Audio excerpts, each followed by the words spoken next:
Agrigento, al Circolo Empedocleo in via Atenea, su iniziativa del Centro Culturale Pasolini, coordinato da Maurizio Masone, si è svolto un incontro con Adriano Sofri, che ha conversato con Stefano Vivacqua, Tano Siracusa, Giovanna Lauricella, Fausto D'Alessandro e Gino Bonomo sul suo libro, edito da Sellerio, Una variazione di Kafka.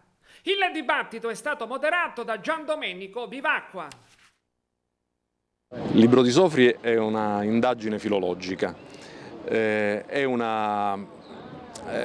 approfondimento, una inquisizione, per meglio dire, sulla vicenda di una sillaba che cambia dalla prima alla seconda edizione del racconto La Metamorfosi di Kafka, forse il racconto più bello del Novecento.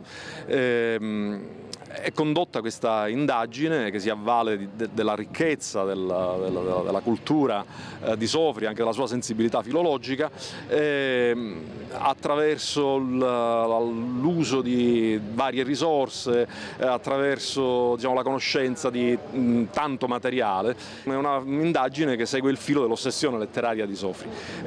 Ha un rapporto questo libro con l'attualità, è Kafka che ha un rapporto con l'attualità, con il tempo presente.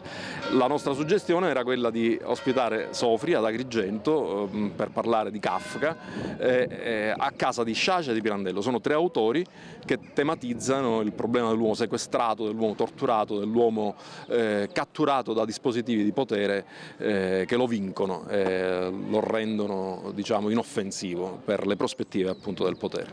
Cioè, leggendo la traduzione del racconto più famoso di tutta la letteratura mondiale, il racconto di Kafka, racconto abbastanza breve, che si chiama La Metamorfosi, di cui molti l'avrete letta, tutti almeno avete sentito parlare.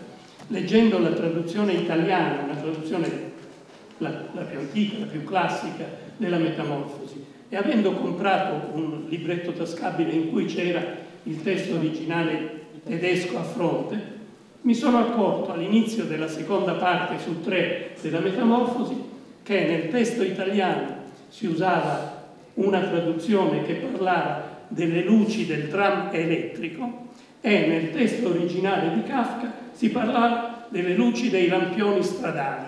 E mi è capitato di scoprire questa cosa veramente stranissima, che non solo in italiano, ma anche in quasi tutte le altre lingue c'è la traduzione maggioritaria, cioè quella più diffusa, che traduce i lampioni stradali, la luce dei lampioni stradali. E poi c'è un certo numero in tutte le lingue di traduzioni minori, in minor numero, che traduce la luce del tram elettrico. L'internazionale. Come? Sì, quella che ho chiamato l'internazionale dei traduttori del tram invece che dei lampioni stradali. Questa cosa sembrerebbe una pura curiosità testuale, quella che cambia fra la parola Straßenbahn e la parola Straßenlampen è una sillaba in più, cioè questo libro è stato scritto intorno a una sillaba,